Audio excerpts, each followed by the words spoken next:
Hey guys, KillerPigeon back here for day number 6 of these daily vlogs, and today we're going to spin it up a little. We're going to do something a bit different. So far we've been focusing on like my life, my experiences a lot, and I want to, have a mixture of my experiences and my perspectives on certain things. So today we're going to be talking about the rise of influencers and the demise of reviewers. Although I say demise might not be the appropriate phrase. I would say it's fair to say the conversion to influencers or their demise. So it's been pretty apparent to people, especially with what's been happening with Valorant on Twitch, that there's been a huge surge in viewership there, especially with a lot of people being aside. It's very clear for a while now that streaming has been on the rise. It's only a matter of time before it becomes more mainstream, and maybe we see it more and more on TV. Especially right now is a good opportunity with sports being out of the way, but that's like an esports centric thing. I'm not going to focus just on Valorant. The whole idea is that we're talking about how we got to this point where people don't really respect reviewing sites' opinions anymore.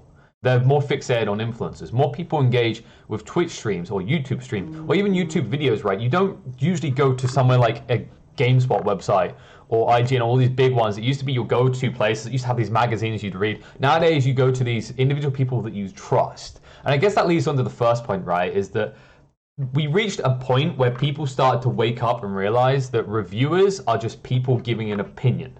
They might use certain metrics. They might use ways of like logically measuring things in their eyes on what is good or bad. But at the end of the day, it is their opinion. And in a lot of cases, you don't really know who they are. The difference with streamers, influencers, is that you have an opportunity to see them, to understand them, to relate to them, to communicate with them in a lot of cases. And that's like a barrier which has always been between you and the reviewers that's made it very hard to relate. Of course, another thing that goes with that, with being able to see these people visibly, right? The video formatting is what's helped influencers, whereas reviewers for a long time, they stayed for the majority in this written format that just wasn't cutting anymore. People have less time. They're more busy. They want to see more. They want to be engaged by more. And when you're up against video, it's very hard for written to compare.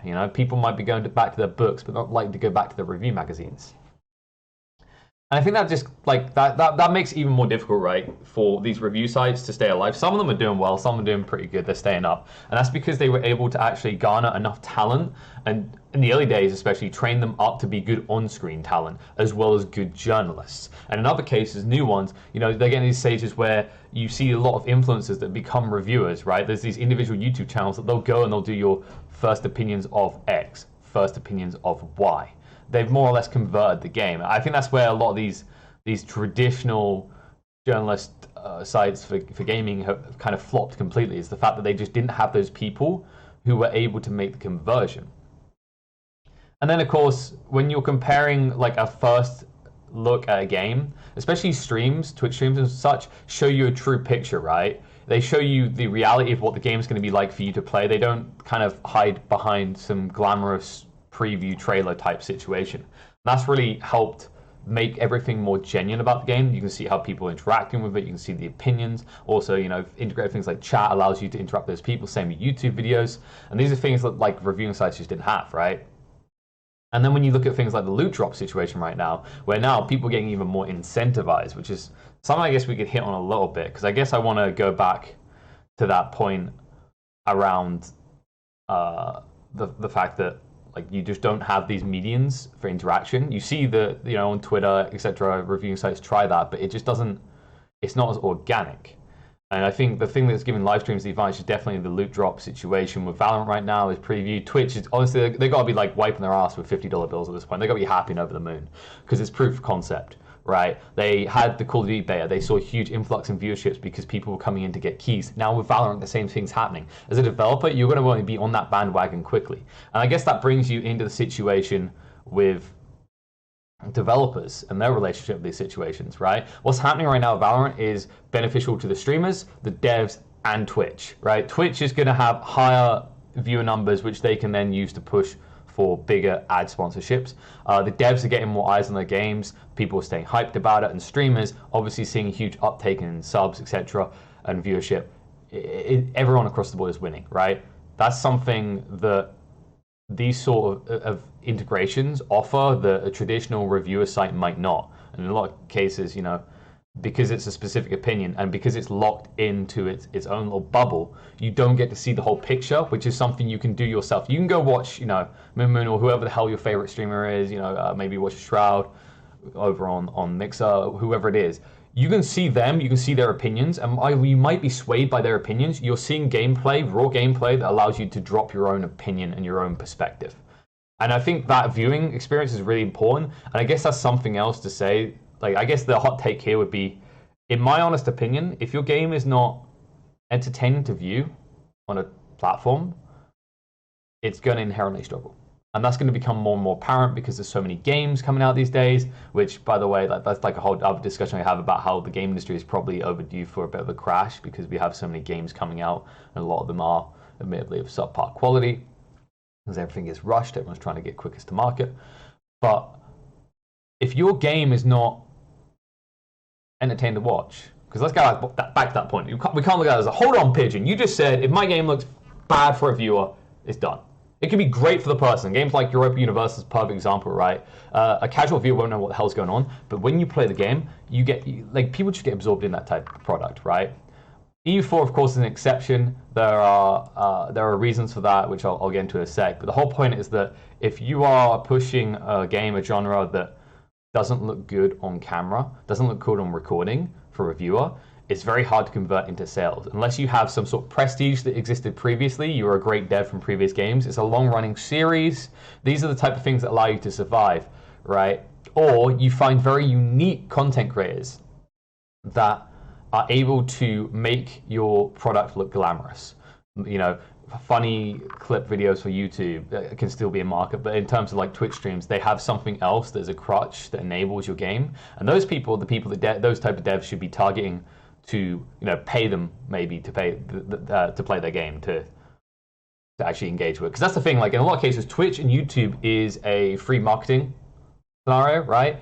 It's a way for the influencers to engage with the product and show it to their viewers, and that's like, it's just free advertising. But the game is changing, right? With Twitch, YouTube, all these places getting so big now, you're reaching a stage where big streamers will literally be paid to do X hours streaming big game, whether it's Call of Duty or an Apex, right? In fact, you see it a lot of time. This is an Apex Legends sponsored stream, or this Call of Duty sponsored stream. You'll probably start seeing Valorant sponsored streams once they come out of beta, because it's just like the uptick in value is always worth it, especially if you see like a big stream that's not engaging with your product that you could grab and convert part of their audience.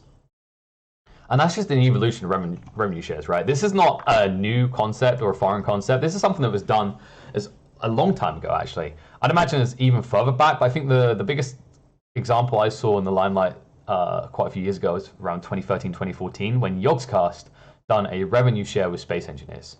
And the justification was that they made money on Minecraft.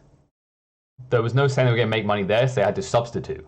And the devs were more than happy because they were seeing a giant uptake and grabbing viewers that they wouldn't necessarily be able to. They had also a front man, someone actually representing their game and waving the flag, right, from the ramparts. And I think that's especially going to be important for those games we talked about earlier. The ones like, I think a lot of strategy games can maybe struggle in that regard of looking at attaining to a wider viewer base. They do have a niche audience, and that's something we've seen with RTS is trying to evolve all the time, trying to be quicker, because one element is people don't have enough time, but two, like, how do you keep their attention? I'm not saying RTS is a boring by any sense. Actually, I'm a big fan of the RTS genre, but it is one that has been in decline for a long time, and a big part of it does come down to the difficulty to spectate if you haven't watched before, and the kind of ease of getting into it, right? It's like, that does gate off a lot of people. But I guess there's a lot of speculation here to be had, right? So let's think about the future here. What's going to happen more? Well, the obvious thing is like Twitch, YouTube, all these places are going to continue to grow like crazy. That's just a given. You can see it from the current numbers if you compare it to previous years. Same time, the issue of COVID-19, I say issue, the catastrophe that is COVID-19 and the way it's affecting the world, causing people to stay home, causing them to interact with these type of products more, especially if you are talking about games that have an esports front where traditional sports can't actually front themselves anymore. So that's going to help esports in itself, which is that we can have a whole different discussion about that in a different video. But I guess the point to have here is there's going to be a trickling effect of that money to an extent. So the money's going to come in. The big influencers are going to get paid more than we were already talking about because they're going to have bigger audiences and that's going to have more pull and each individual viewer is going to have more value. But then to ripple on from that, you're going to see this effect where, you know, small streamers, they already get offered keys. There's already websites out there that allow small streamers to get keys. Some devs contact, you know, if you contact them and say, can I have a key? I've got an audience of 10, 20 viewers. They see the potential conversion, and even if it's just 10% of your viewers, they're at least breaking even or making money because you weren't going to buy the game. The thing that's hard to say is how much else is going to trickle down, because especially when you look at the biggest streaming site, which is Twitch, it's very top heavy. So I don't expect to see money deals necessarily cracking in. There are, in fact, sites out there where they're a middle point for devs who want people to play their games, and their requirements sometimes are lower or next to non-existent because it's just all about saturation of eyes. And in fact, we've seen certain big games, I'm not going to name it, there's probably a mobile game you can think of right now that has been practically everywhere and anywhere. I don't know where they're getting their marketing budget, but honestly, the amount they're throwing into the marketing, they might as well be printing their own money at this stage, paying people monopoly money maybe. But I guess the other thing to look at here now is on the dev side, right? Because we talked about the viewer side a little bit. We talked about the influencers, the streamers, and how it benefits them. The one to focus on next, and I feel like this is kind of trickled off from the original point, right, of like the reviewer, but at the same time, remember, reviewers are now influencers, right? So this is just like, this is a final thought wrap up on this whole subject, is that devs are going to be more incentivized to jump into bed with influencers and streaming platforms. So you'll either take influencer platforms that can back you, such as Yogscast, you know, these type of groups that exist that will push your product on maybe multiple mediums that have a long reach. Or as a dev, you're going to be feeling more incentivized to push your product exclusively, if you can in some way, through stream platforms. I wouldn't be surprised if we saw some sort of attempt to do that. There's ways and sways, upsides and downsides, right? But if you get to a stage where, as this grows, you don't allow your product to... I don't know if you could do this because of certain laws that actually protect against these copyright issues. If you could limit the visibility of your products on places like YouTube, because obviously we saw Nintendo do that for a while, right? So arguably you could see devs or content creators, etc., limit their products' visibility to certain platforms for exclusivity deals. And we've already seen that within the esports space. We saw with TOs doing that, where ESL had the whole Facebook deal, where there had to be a crap ton of money in that to justify it. And people are going to be out there willing to pay for it. We've already seen recently the shift with, I believe it's both Overwatch and Call of Duty, the esports scenes now on YouTube. What if they took that relationship a step further, a year or two down the line, and they made it so that you could only stream those games on there as well? And how enforceable is that on other platforms? That's something I'm interested to see, because I think as these budgets get bigger, as the money gets bigger, there's going to be more incentive to spend that sort of money. And also, especially when you're talking about esports scenes, that's kind of a prestige, right? If you can say, I have this esports scene, this is on our platform only, it's like a badge of honor. It speaks volumes, right? It definitely brings in viewers because, you know, esports is constantly growing. At the same time, it allows you to have a very clear sales point. You've got some competitive gaming that, you know, it is your on your banner, really. You're waving it to the investors. And I wouldn't be surprised if we saw Mixer get involved in that, start digging into that, and try and pick up some scenes in the future as well. I wouldn't be surprised if Twitch ends up in a scenario where they have to start signing exclusive scenes, but that's a long way off because Twitch is still definitely riding the streaming horse forward faster than most. But that's going to be it for the video, seeing as we did actually get a little bit off track. I think we covered a decent amount, though. I would love to see what your opinions are, whether it's on the reviewer to convert to influencers or die type situation, how true you think that holds, or if you have any kind of perspectives or insights or thoughts in how you think the future of streaming and influencer / review based and dev with content creators and platforms, all this stuff, how all those interactions are going to work. I'd love to hear from you, so be sure to hit it up in the comments if you've got any opinions. Thank you for watching the video. It has been a little bit of a longer one. I think I went off a bit of tandem. We'll sort that out in future videos.